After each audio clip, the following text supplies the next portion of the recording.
Dating all the way back to the very first Mortal Kombat, I actually worked in an arcade at the time. I remember coming into work and hearing the sound of people going, oh, ah, you know, making these loud screams and yells and cheers because they were seeing something they had never seen before. Fatalities are awesome in that it's a perfect way to end a match. It's a good way to show that you dominated over your defeated opponent. What makes the fatalities awesome, I think, is the sense of humor to them.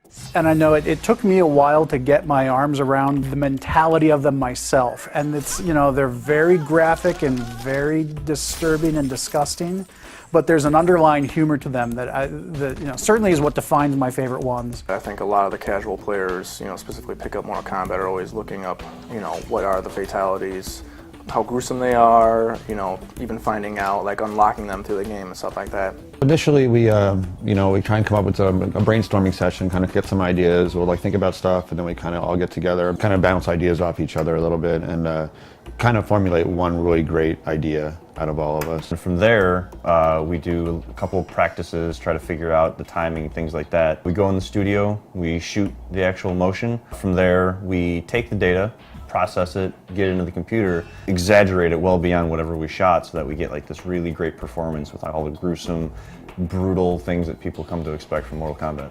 So once all of the action had been defined, we would make sure that blood, any of the magic, any of the other visuals that don't fall under either environments or characters would get put into the cinemas. The most fun I had was actually the one fatality, actually in particular, was the Kung Lao. You know, one of the iconic ones that have been used in a lot of the marketing now, when he lays down his hat and, you know, pulls the unsuspecting victim through it. Carlos is you know, he's a huge character in the studio, and he likes to keep the mood upbeat. The best part that I love about these fatalities is I get to beat up on Rick O'Mara, and he also gets to, you know, perform his fatalities on me. I actually remember when we were shooting the Cabal fatality where the victim falls on the hook swords, and you had Tony supporting Carlos as Carlos is falling over, and it was just hilarious because when you look at the raw data up on the screen, you don't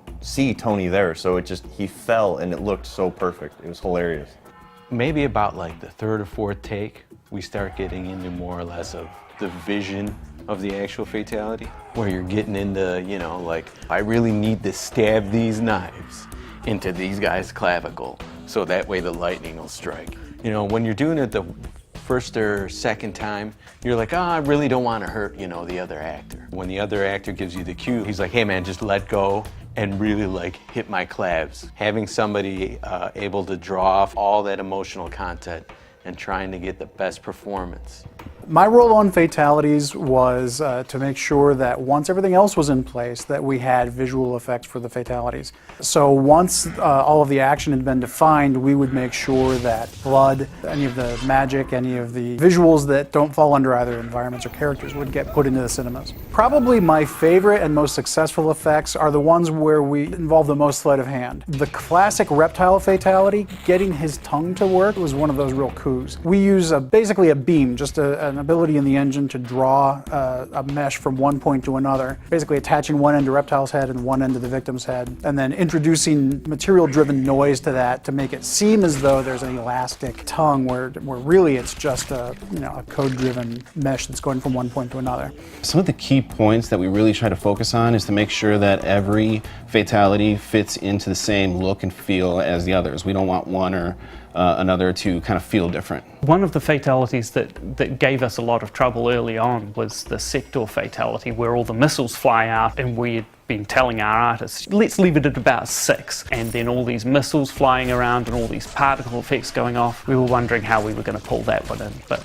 as it turned out, we managed to make it work. Every fatality had its own challenges, ranging from just making the blood look good, and blood from the outset is a tricky thing to get right when we have to do a graphic that will update 60 times a second. The best fatalities are the ones that are nasty. They're like really violent, but at the same time have a comedic tone to it. Those are always the best ones. Most of them actually have a comedic tone to it, and I think that's what makes fatalities popular.